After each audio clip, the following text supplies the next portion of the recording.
October 1st, 2017, exactly 1 year ago, people gathered to vote in a referendum on independence.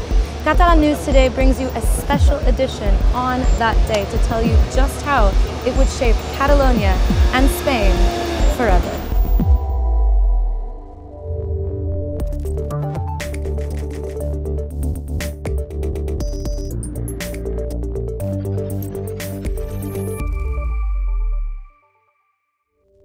This is the Escola Industrial polling station in Barcelona, the biggest in all of Catalonia.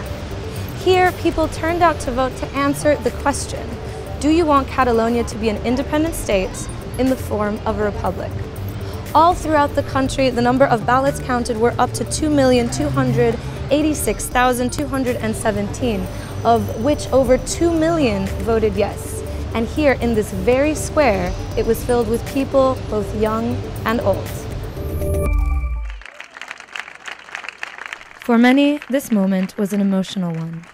Many had spent hours under the rain, scared the police could come at any point. In the end, here, they did not arrive. Seeing both the elderly and younger citizens rejoicing or crying wasn't an uncommon sight.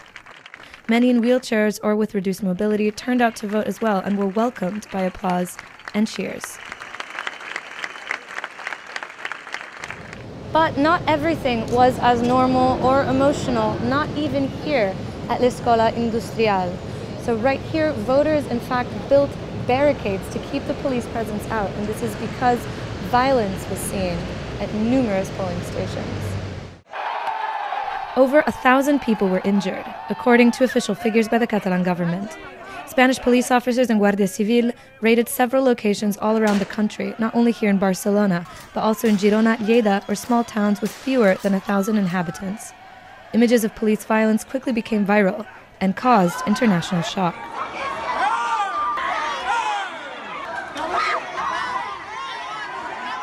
Here at Pau Claris, the world saw some of the more extreme images of violence from that day, with voters being dragged out by their hair and faces. Some were thrown down these very stairs.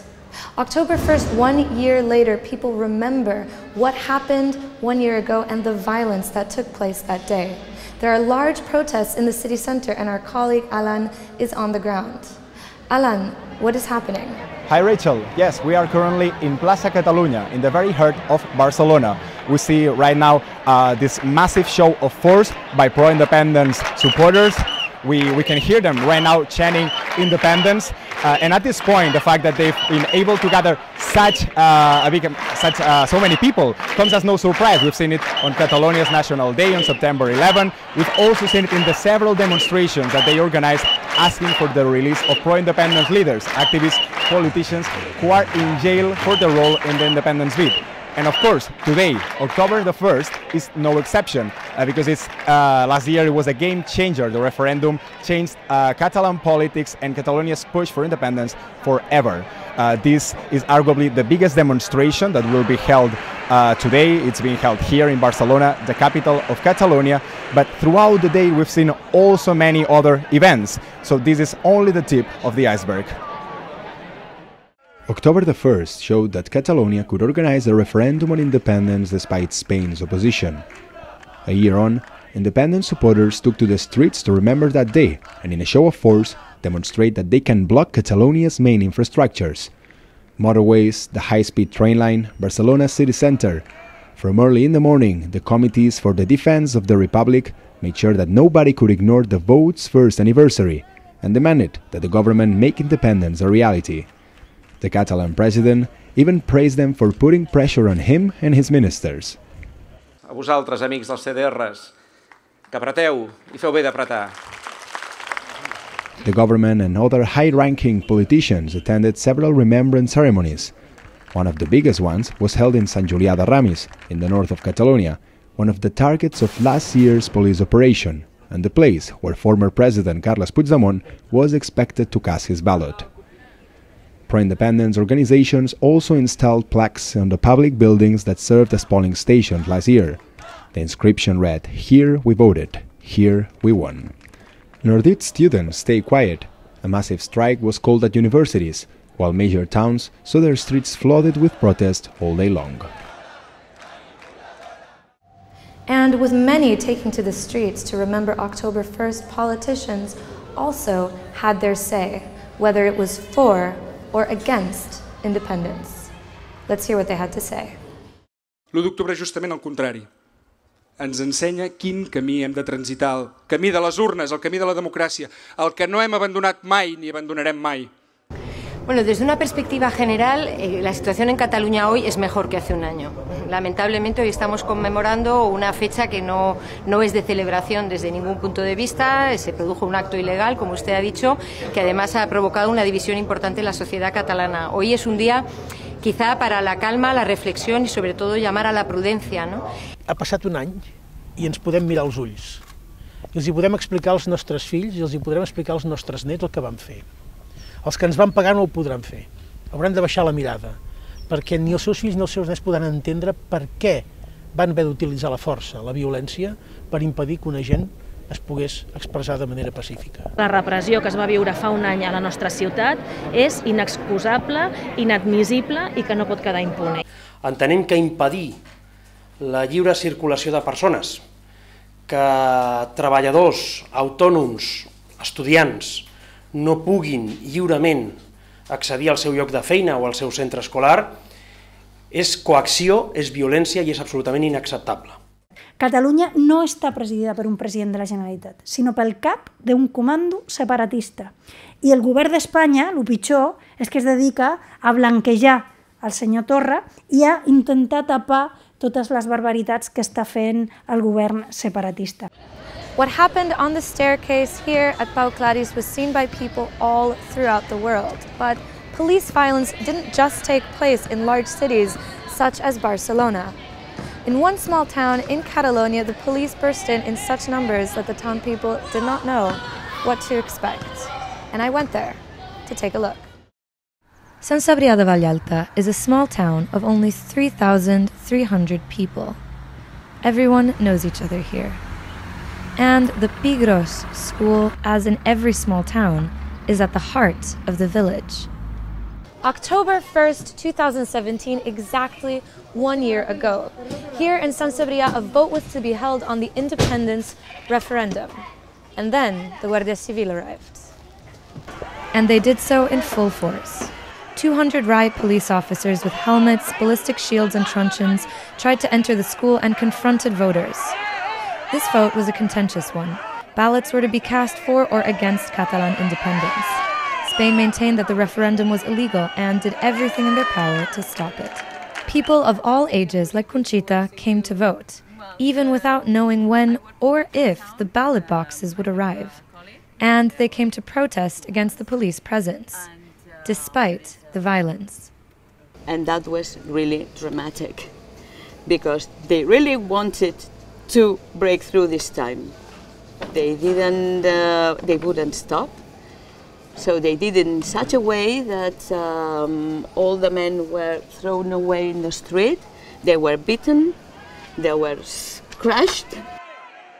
And it was here in the middle of the street where citizens confronted policemen as well. And our correspondent, Jordi Pujola, was here in between the police and the voters. So, Jordi, how are you today? Hello. Hello. So, you were here in between the police barricade and the voters, filming all the footage we've been seeing for our Catalan news agency.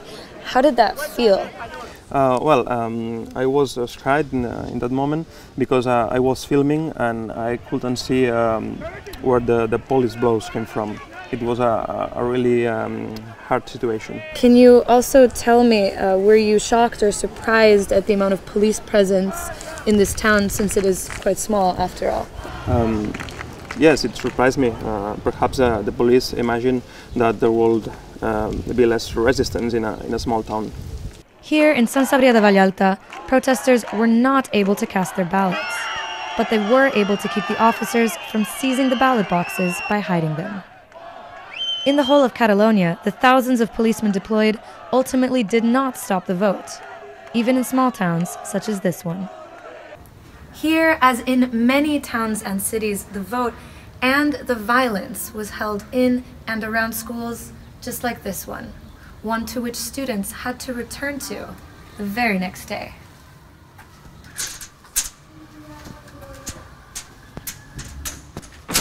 Here, educators made sure children had the space to talk about what had happened. Meanwhile, they also tried to shield them from the damage caused, which totaled some 3,000 euros. El nostre objectiu va ser que els nens l'endemà trobessin l'escola com un lloc segur, que no passava res, que podien estar a l'escola. And 1 year later, here in San Cebrià de Vallalta, citizens still remember that day, and many won't forget it for a long, long time.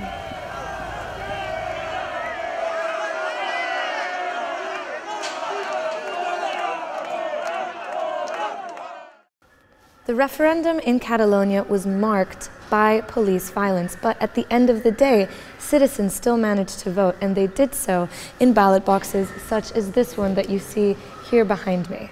But considering the enormous effort taken by the Spanish government to stop the vote, how was the referendum actually carried out? Well, one of its secrets lies in a small town in French Catalonia. This seemingly quiet town in southern France, Elna, against all odds became key for the Catalan referendum. Part of Catalonia until 1659, some of its inhabitants can still speak the language, and some dozens of them created a secret network to guarantee that not all the referendum material was seized by the Spanish police. Era més fàcil portar les coses de l'exterior que no pas crear tot de l'interior. Aquest ajut del nord o de més enllà ha facilitat molt l'organització del referèndum del 1 d'octubre. Some 10,000 ballot boxes were made in China, shipped to Marseille and stored somewhere in French Catalonia. A small printing firm on the outskirts of Elna printed 6 million ballots, as millions more were being seized by police in Catalonia. People whose names we still don't know made sure the material crossed the border on time for the referendum. How? Using all types of vehicles and taking all kinds of routes, especially the ones in the Pyrenees not watched by the Spanish police. Ballot papers and ballot boxes were distributed across the country to coordinators in each town, who didn't actually bring them to the polling places until just a few hours before the vote. But meanwhile, Spain wasn't sitting on its hands.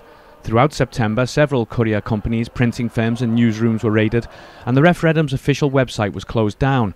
The result? More than 10 million ballot papers confiscated, along with some other millions of banners promoting the vote.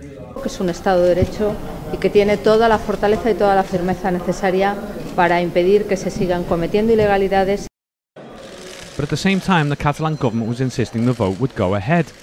Ara només depenem de nosaltres. Tot està en marxa. Tot estarà a punt. And this was even after the Spanish police on September the 20th raided some 20 Catalan public buildings, prompting huge spontaneous protests. Two leading figures in those protests have now spent a year in pre-trial jail because of that day. Yet despite the confiscations and arrests on September the 20th, the Catalan government was confident about the success of its secret networks, inside and outside the country's borders. It's been a year since the referendum, and the vote is expected to shape the weeks and the years to come. For example, here, an exhibition in the heart of Barcelona which has turned ballot boxes into works of art. Here, Catalan News will get you the latest on all the developments you need to stay up to date with what's happening. Thanks for watching, and see you tomorrow.